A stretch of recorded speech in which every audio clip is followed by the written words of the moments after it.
Hello everyone, जो भी लोग इस वीडियो को देख रहे हैं, I hope it brings out some value in your life and तो फिर मैं without any delay I am just gonna share what we're gonna discuss in this video is basically like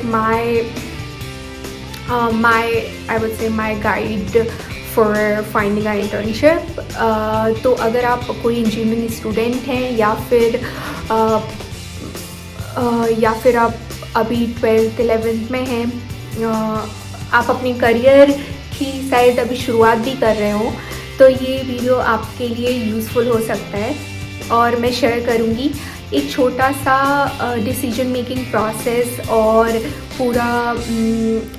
पूरा पॉइंट टू पॉइंट डिस्क्रिप्शन कि कैसे एक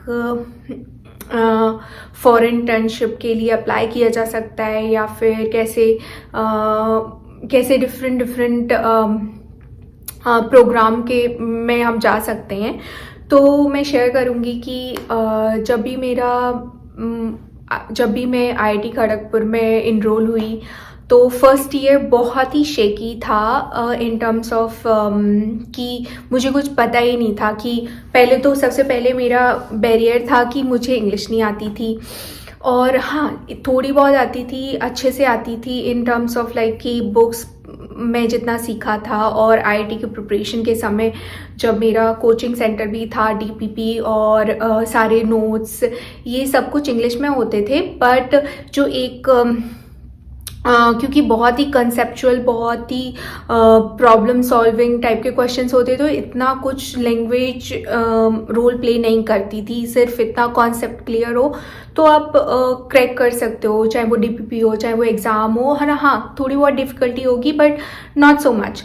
but हाँ level of English, I would say, requirement increased when I was in first year of college, and also I would have to say that not only English, I would say, rather like the variety of topics, subjects, and courses, they change so much from like preparing for IIT versus like doing your first year in IIT. And also I just want to share this thing about IITs that like पहले साल तो सभी लोग same पढ़ते हैं, चाहे आप computer science engineer हैं, चाहे आप मैकेनिकल इंजीनियर हैं, या फिर आप बायोटेक्नोलॉजी डिपार्टमेंट से हैं, केमिकल इंजीनियर हैं, सबका सेम कोर्स होते हैं, सेम टेक्स्ट बुक्स होती हैं, सेम एग्ज़ाम्स होते हैं। सो कंपटीशन, मार्किंग, CGPA भी उस हिसाब से अफेक्ट होता है। तो फिर जब मेरा पहला साल था तो CGPA भी बहुत ज़्यादा कम आया, और मैंने 1-2 सब्जेक्ट तो बहुत ही मुश्किल से पास किए। लाइक P आया मेरा एक सब्जेक्ट में, जो कि शायद मैकेनिकल इंजीनियरिंग डिपार्टमेंट का कोई सब्जेक्ट था, I can not remember. But उस सब्जेक्ट में बहुत ही क्योंकि कैलकुलेशंस थी, मे बी मेरे को कॉन्सेप्ट समझ नहीं आया, और या फिर मैंने कुछ चीज़ों पे ऐसे फोकस किया क्योंकि पहले ही सेमेस्टर में शायद मेरा कंप्यूटर साइंस का कोर्स था, उसमें आई थिंक कोडिंग करनी थी, बहुत सारी कोडिंग करनी थी, और मेरा कंप्यूटर्स के साथ ही कोई एक्सपीरियंस नहीं था। क्योंकि जब मैं मतलब 12th स्टैंडर्ड तक थी तब तो मैंने फ़ोन भी यूज़ नहीं किया है, और या फिर कोई भी कंप्यूटर में एक्सपोजर ही नहीं है, टाइपिंग ही नहीं की, तो वो एक बहुत ही बड़ा सेटबैक था। तो मेरी वो CGPA बहुत ही ख़राब बनी, और वो एक ईयर ऐसा था कि मैं बिल्कुल ऐसा फील हुआ कि I hit the rock bottom. मुझे नहीं लगता कि वो रॉक बॉटम कैसे रोल प्ले करता है, but it was kind of rock bottom in terms of like कि जब कोई IIT में जाता है, ऐसा नहीं कि सब चिल कर रहे हैं, बट आई थिंक तुम पहले साल से ही प्रिपेयर करना शुरू कर देते हो कि तुम किस तरह का करियर चाहते हो उस तरह से अपनी सीवी बिल्ड करने लगते हो, या फिर आप बहुत ही एक्स्ट्रा ऑर्डिनरी हो जिसमें जिनको बिल्कुल भी प्रिपरेशन नहीं करनी पड़ती है। जैसे कि मेरे साथ कुछ लोग थे भी जिन्होंने लाइक 9.8 10 CGPA आया पहले सेमेस्टर में। 10 CGPA तो नहीं आया किसी का, बट हाँ 9.8 ऐसे सबका CGPA आया। तो हाँ, कुछ लोग ऐसे एक्स्ट्राऑर्डिनरी होते हैं जिनका सब कुछ पहले से ही सेट होता है, दे अंडरस्टैंड एवरीथिंग, उनको हर क्लास में फुल मार्क्स मिल रहे हैं, हर सेमेस्टर में फुल मार्क्स मिल रहे हैं। तो वो मेरा केस नहीं था। तो बहुत पहली साल रॉक बॉटम ऐसे फील हुआ क्योंकि जब आपका 7 से भी कम CGPA होता है पहले साल में, तो आगे के साल में बहुत ही मेहनत करो तब भी तुम 8 CGPA नहीं बना सकते ईजिली। मतलब बहुत ही फाइट मारनी पड़ेगी। पहला ईयर इसलिए बहुत ही आई वुड से इम्पॉर्टेंट होता है। एंड फर्स्ट ईयर ऐसे चला गया। सेकेंड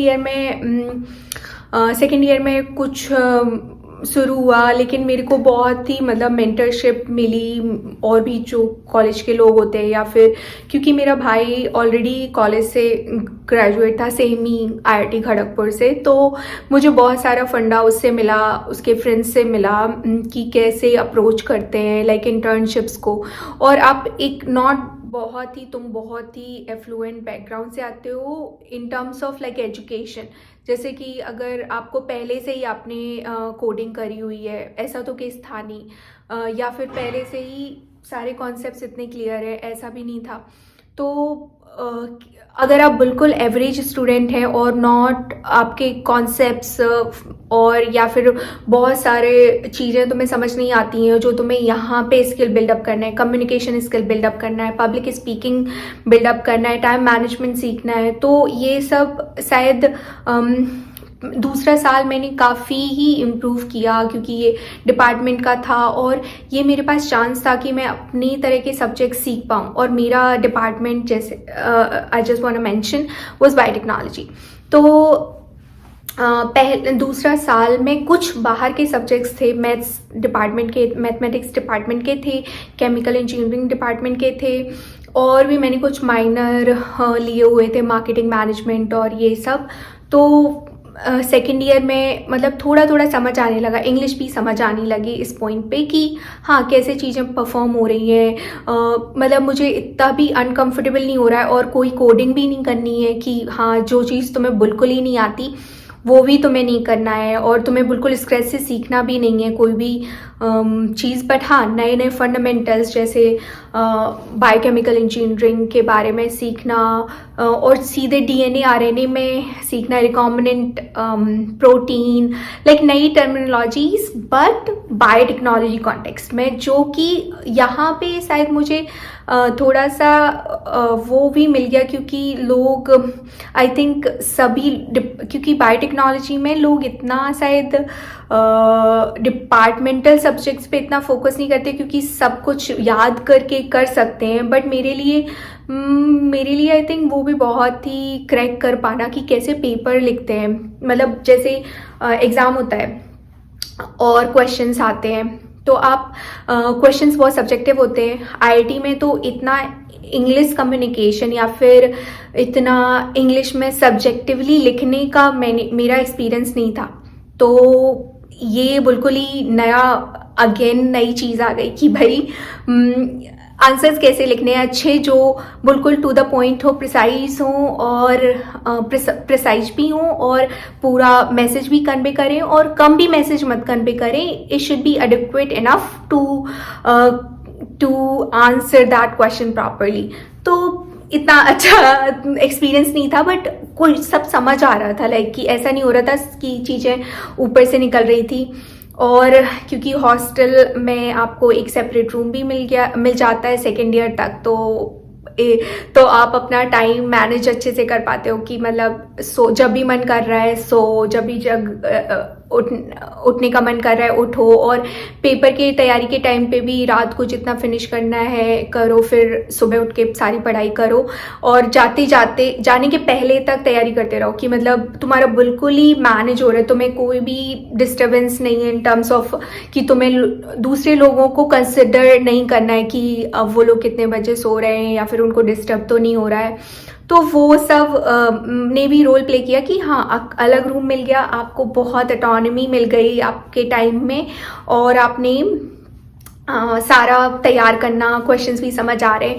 बट हाँ अभी भी कहीं ना कहीं कैसे क्वेश्चंस लिखते हैं, वो क्वेश्चंस के आंसर्स लिखते हैं, वो इतना क्रैक नहीं कर पाए कि प्रोफेसर को अच्छा लगे उसमें, वो आपको फुल मार्क्स दे और आप अच्छा परफॉर्म करो।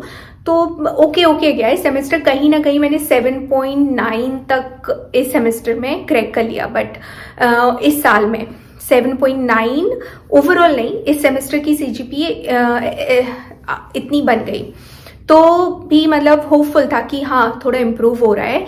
और जैसे कि ये भी मतलब कहीं ना कहीं ये कॉन्सेप्ट पता चल गया था कि जब भी आपका, अगर आप प्लेसमेंट में बैठोगे करियर सेंटर के थ्रू जो फैसिलिटेट होते हैं, उनके लिए आपको 7.5 या फिर 8 CGPA से ज़्यादा चाहिए अगर आप बहुत ही फाड़ू डिपार्टमेंट से नहीं है। मतलब फाड़ू का मतलब बहुत ही, जैसे कंप्यूटर साइंस जिनकी ज़्यादा डिमांड है, जैसे जिनकी ज़्यादा कंपनीज आती हैं प्लेसमेंट सेशन में, अगर आप उस डिपार्टमेंट से नहीं है तो आपको 8 तो मिनिमम है, मतलब पहला स्टेज ही क्रॉस करने के लिए 8 मिनिमम है। तो इट वॉज ओके कि हाँ मतलब थोड़ा प्रोग्रेस हो रही है उस तरफ प्लेसमेंट के नज़रिए से। कुछ पता नहीं है कि मैं फ्यूचर में क्या करूँगी, और क्योंकि उस टाइम पे आपको थोड़ा समझ आ जाता है कि हाँ मुझे बहुत सारे एरिया में इम्प्रूवमेंट करना है, जैसे स्पीकिंग स्किल्स, और फिर इंटरव्यू कैसे देते हैं, कि कैसे अपना अच्छा इम्प्रेशन बनाते हैं। तो ये सब चीज़ें बहुत ही इम्पॉर्टेंट होती हैं। और ये ईयर बहुत ही मॉन्यूमेंटल था in terms of building extra curricular activities. First year में मैंने कोई भी एक्स्ट्रा करिकुलर एक्टिविटीज़ में नहीं रखा, और पता चल रहा था कि अगर आपको अच्छा प्लेसमेंट लेना है, या फिर एक मतलब प्लेसमेंट ही लेना है, मुझसे नॉट जस्ट अच्छा बट एक हाँ प्लेस ही होना है, उसके लिए भी you need to work really hard towards other skills as well other than your CGPA। तो वो समझ आया, तो फिर मैं मेस सेक्रेटरी बन गई। और फिर मैंने थोड़ा एथलेटिक्स में भी पार्टिसिपेट करना शुरू कर दिया। एथलेटिक्स पार्टिसिपेशन मेरे लिए इतना वर्क नहीं किया, बट मतलब मैथ्स का पार्टिसिपेशन थोड़ा समझ आने लगा कि कुछ मैनेज, आप हॉस्टल के maths management, kitchen management you can say, उसमें पार्टिसिपेट करने लगे। तो आपका एक हॉल में पोजीशन है, सेक्रेटरी हो, तो ये काफ़ी अच्छा होता है कि तुम कुछ तो कंट्रीब्यूट कर रहे हो उस कम्युनिटी में, एंड लाइक वो हेल्पफुल होता है, क्योंकि वो एक मैनेजमेंट सॉर्ट ऑफ स्किल आप डेवलप कर रहे हो, और side it's like a side hustle that you are doing, and और उसके थ्रू लाइक आपको बहुत सारे लोगों से इंटरेक्ट करने का भी मौका मिलता है, थोड़ा ओपन अप, नॉट जस्ट कि तुम पढ़ाई कर रहे हो बट तुम हॉस्टल की चीज़ों में इन्वॉल्व हो, जैसे कि जैसे ड्रामा सोसाइटीज़ हैं, या फिर हॉस्टल के थ्रू कुछ भी काम होता है तो मेस का इन्वॉल्वमेंट होता है, क्योंकि अगर आप हॉस्टल में कोई भी रोल है, आपको उन लोगों से भी इंटरेक्ट करने का मौका मिलेगा। तो वो एक अच्छा आई वुड से अच्छा इन्वेस्टमेंट था towards learning a lot of things. तो दैट वर्कड, एंड उसके थ्रू मेरे कुछ फ्रेंड्स भी बने, हम लोग एक्सेल शीट पे बहुत काम करते थे, कुछ हमने नए इम्प्लीमेंटेशन भी किए हॉस्टल में। तो दैट वाज लाइक कि हाँ पहला CV में कुछ लिखने के लिए कि एक्स्ट्रा करिकुलर एक्टिविटीज़ में कि मैंने वॉलंटरीली भी किया है, but it is one of those things जो काफ़ी हेल्पफुल होंगी प्लेसमेंट या फिर CV बिल्डिंग में। That was really nice. And then athletics इतना वर्क नहीं किया, which I left। थोड़ा बहुत करती रही, ट्राई करती रही, बट इतना भी नहीं हुआ। And third year was again कि आप और ज़्यादा इन्वॉल्व हो जाते हो। हाँ, सेकेंड ईयर बहुत इम्पोर्टेंट, और भी एक चीज़ शेयर करना चाहूँगी। सेकेंड ईयर में शायद मुझे कोई इंटर्नशिप लैंड नहीं कर पाई मैं, और सेकेंड ईयर में इतना नेसेसरी भी नहीं होता है कि आप इंटर्नशिप लैंड करो ही। बस सेकेंड ईयर में मैंने 2 चीज़ें करी। पहली चीज़, सेकेंड ईयर के एंड में आते ही पहली चीज़ मैंने अपने प्रोफेसर के ही लैब में नॉट आई थिंक मैंने मतलब वो एक हमारे डिपार्टमेंट के हेड थे उस टाइम पे, मैंने उनको अप्रोच किया कि मैं आपके लैब में इंटर्नशिप कर सकती हूँ, just like to support and learn new things. तो इट वॉज रियली नाइस कि वो लोग बहुत सारा लाइक कैंसर बायोलॉजी ये सब पे काम करते थे। और पहला जो मेरा पहला उनके साथ प्रोजेक्ट रहा, उसमें तो हमने सेल कल्चर लाइक हेला सेल्स, जो कि बहुत ही लाइक कैंसरस बहुत ही लाइक कॉमन कैंसरस सेल हैं जो कल्चर होते हैं, उनके ऊपर एक्सपेरिमेंट्स होते हैं। तो वो वाला एक्सपीरियंस रहा, कुछ नई चीज़ें सीखी, माइक्रोफ्लूइडिक्स के बारे में सीखा। एंड जब दैट वाज डन, देन मैंने 1-2 महीने की छुट्टी मिलती है मतलब हर ईयर के बाद। तो फर्स्ट मंथ मैंने उनके साथ इंटर्नशिप किया, एंड सेकेंड मंथ मैंने एक नए स्टार्टअप के साथ इंटर्नशिप किया, जो कि मुझे मिली रेफरेंस के थ्रू। मेरे भैया का रेफरल था, he used to work here and he still work there, so that sort of gave me wings, build my confidence, and I got opportunity to see how things function in corporate world, like कैसे department एक दूसरे के साथ integrated होते हैं, कैसे cross functional team एक दूसरे के साथ काम करती हैं, होता क्या है बिजनेस बिजनेस नहीं, होता क्या है एक कंपनी के क्या क्या फाउंडेशंस होते हैं, रेवेन्यू क्या होता है, कॉस्ट क्या होती है, टीम मेंबर कैसे कोलैबोरेट करते हैं नए नए प्रोजेक्ट के लिए, और मतलब ऑपरेशंस कैसे होता है और उसका फाइनेंस कैसे होता है। तो that opportunity gave me a bigger understanding of corporate और इंडस्ट्री सॉर्ट ऑफ स्टफ कि कैसे चीज़ें चलती हैं। एंड वहाँ पे मेरा बहुत लंबा समय नहीं था, but they paid me little bit I think. ये जो पहले मंथ में जो मैंने लैब में काम किया वो बिल्कुल भी पेड नहीं थी, और जो सेकंड वाली थी उसमें I think they paid me $5,000 if I remember correctly. तो मतलब अच्छा था, कुछ तो उन्होंने ही सिखाया, मैंने तो सिर्फ एक्सेल सीट बनाई उनके लिए, और मे बी प्रेजेंटेशंस बनाई कभी कभार, वो भी लर्निंग के लिए। इतना कुछ आई थिंक मैंने कुछ ब्रेक थ्रू कंट्रीब्यूट भी नहीं किया कि वो लोग मुझे बहुत ज़्यादा पैसे देते। बट और मेरा मतलब समटाइम तुम्हें अगर बहुत अच्छी इंटर्नशिप जिसमें खूब सारा पैसा मिलता है, तुम भी किसी प्रोजेक्ट में हायर होते हो जहाँ पे तुम हाँ सिग्निफिकेंटली कंट्रीब्यूट करके आते हो, कुछ चेंज करके आते हो। तो if I remember, I think I work with the data analysis team to build a tracker something, जो कि आई थिंक उन्होंने कभी इम्प्लीमेंट भी नहीं किया, मे बी इतना अच्छा नहीं था। बट वो काफ़ी अच्छा एक्सपीरियंस था कि सीखने को मिला बहुत सारी चीज़ें, और कनेक्शंस बने, और जस्ट लाइक एक मतलब एक होता है ना कि आपको कुछ कम्युनिकेशन स्किल्स में नहीं आता है, और वो पब्लिक स्पीकिंग तो इतना था नहीं वहाँ पे, बट हाँ प्रेजेंटेशन ही बनाना, प्रेजेंट करना, वो कोई फियर नहीं होना, थोड़ी शाइनेस चली जाना, वो सब में बहुत लाइक एक personality, or you can say just like I would say if I just learned communications, or I just learned the basics of startup, it was enough for me. And I think it has a lot of influence in my other opportunities. It paved a sort of path for me in a lot of different ways, which are not very, I would say, I cannot just directly say that thing helped in something, but definitely it just paved a lot of paths for me.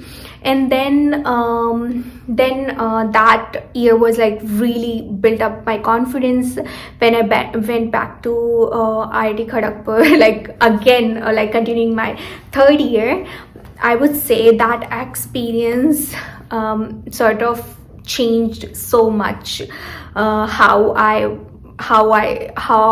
attended classes. I started asking questions in classes. I was putting myself out there. I was like asking questions. I was participating in things. I was maybe more, I would say I was not very shy about asking other questions from other people, because maybe it sort of was important for me कि जब हम questions पूछते हैं, जब हम थोड़ा सा participation दिखाते हैं तो इतना इम्प्रूवमेंट हो सकता है. अगर मैं ये करती रहूँगी तो और भी इम्प्रूवमेंट होगा. तो that thing clicked with me कि हाँ यार, मतलब अगर आप कुछ क्वेश्चन पूछते हैं, लोगों से बात करते हैं, या फिर रेंडमली ही कुछ नया सीखते हैं किसी से मिलके, तो काफ़ी काम आता है आगे. तो दैट ईयर लाइक पढ़ाई भी अच्छे से की, CGPA भी काफ़ी इम्प्रूव करी. अभी शायद मेरा 8 पॉइंटर आने लगा था, बट मेरा मतलब ओवरऑल 8 पॉइंटर अभी तक भी नहीं हुआ था.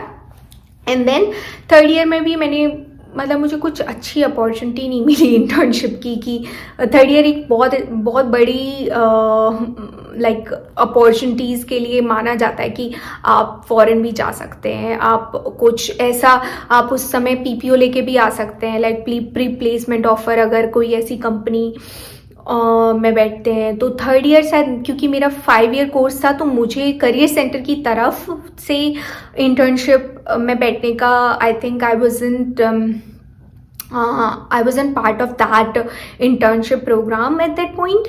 तो और कहीं मैंने बहुत सारे ईमेल्स भेजे फॉरेन यूनिवर्सिटीज़ में, लाइक अपने हिसाब से, ऐसा कोई प्रोग्राम नहीं था, तो वो इतने कुछ रिजल्ट नहीं हुआ. एंड देन मैंने सारी जगह IISc बैंगलोर, ISR, सो ये सभी रिसर्च के लिए ज़्यादा जाने जाते. इस समय तक मुझे लग गया था कि मे बी बायोटेक से मतलब और डिफरेंट फील्ड में करियर बनना ना थोड़ा सा मुश्किल है. मतलब ये इतना थोड़ा हुआ. और फिर ये भी था कि मुझे बायोटेक की चीज़ें लाइक कैसे gene engineering, molecular biology, all this stuff was like really interesting for me too. तो मैंने किया कि थोड़ा रिसर्च प्रोजेक्ट्स पे, और कुछ ऐसा कुछ मिला भी नहीं था जिससे मुझे ये सिग्नल मिलता कि हाँ रिसर्च के अलावा भी कुछ है. तो मैंने ISR मोहाली में मुझे एक प्रोफेसर ने, उन्होंने मुझे शायद ही didn't have like a position जहाँ पे वो पेड हो, तो I think he is still, क्योंकि I didn't get recruited in that program, maybe the date has passed और something, but since he was like so kind and like maybe wanted to help me, he offered me that internship position. And maybe just he sort of found accommodation for me in their hostel or something.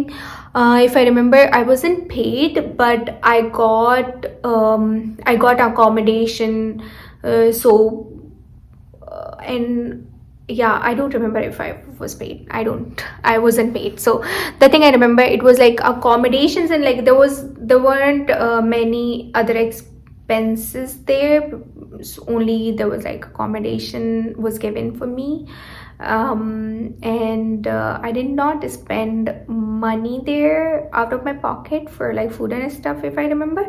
But yeah, it wasn't paid. So there wasn't like any, I would say, until now I didn't have like that experience of getting a fully funded scholarship sort of internship. Then यहाँ पे भी मैंने बहुत सारा molecular biology, gene engineering, plants के aspects में समझा. अभी बिल्कुल भी मेरा लाइक जैसे कि पहले मैंने कैंसर बायोलॉजी और ये सब सेल कल्चर पे समझा, और ये बिल्कुल ही अलग प्रोजेक्ट है, जो कि प्लांट में प्लांट्स की जीन्स के ऊपर उनमें जेनेटिक्स अप्लाई करना, उनके जीन एडिटिंग करना.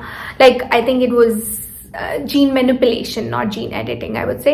तो जीन मैनिपुलेशन ये सब प्रोजेक्ट हुए, फिर से ये थोड़ा सा डिफरेंट प्रोजेक्ट हो गया, अभी भी मैंने कोई पिवट नहीं किया कि क्या करना है. एंड देन थर्ड ईयर के बाद fourth I have like still one more year.